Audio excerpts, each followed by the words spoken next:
નમસ્કાર. આજે ગીતા જયંતિ.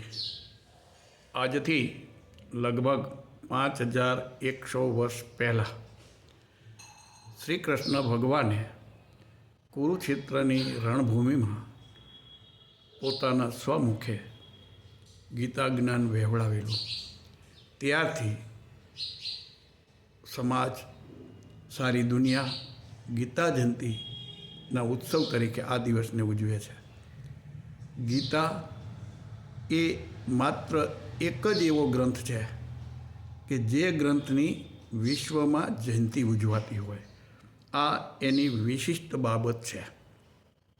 ગીતા જયંતિને દિવસે માણસે પોતાના જીવનને કેવી રીતે ઘડી શકાય તે વાતોનું ચિંતન માં ગીતાના શરણ બેસી અને મેળવવું જોઈએ. ગીતા એ એવું જ્ઞાન આપે છે કે સૂતેલાને બેઠો કરે, બેઠેલાને ઊભો કરે, ઊભેલાને ચાલતો કરે અને ચાલતાને દોડતો કરે. ગીતા એ જીવનનો મર્મ સમજાવે છે. જીવનમાં સુખ દુઃખ તો આવવાના જ, તેનાથી જીવન છોડીને ભાગવાનું નથી. જીવન રડવા માટે નથી. આવું ગીતા માનવને જીવન જીવવાની હિંમત આપે છે. વેદ, ઉપનિષદ જેવા મહાન ગ્રંથોના જ્ઞાનને, આવા જ્ઞાનરૂપી સાગરને ગીતાએ ગાગરમાં સમાવેલો છે. ગીતા એ માનવને જીવનમાં આશ્વાસનો આપે છે. ગીતારૂપી જ્ઞાન એ સર્વશાસ્ત્રોમય જ્ઞાનનો અર્ક છે. ગીતા એ વૈશ્વિક ગ્રંથ છે.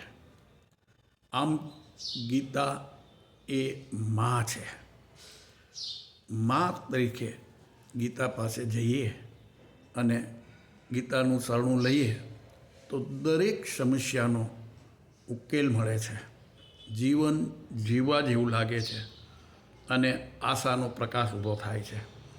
ગીતા આપણને આદર્શ આપે છે. ગીતાને દૃષ્ટિ સમક્ષ રાખીને જો જીવન જીવવામાં આવે તો ભગવાન કૃષ્ણએ કહેલી વાતો આપણા જીવનમાં ઉત્સાહ પ્રેરિત કરે છે. ગીતા એ જીવનનો ગ્રંથ છે. તે ગ્રંથ સમજવાની માટે ભગવાન કૃષ્ણ આપણને સૌને શક્તિ, સમજણને ભાવ આપે તેવી પ્રાર્થના. અસ્તુ. જય શ્રી કૃષ્ણ.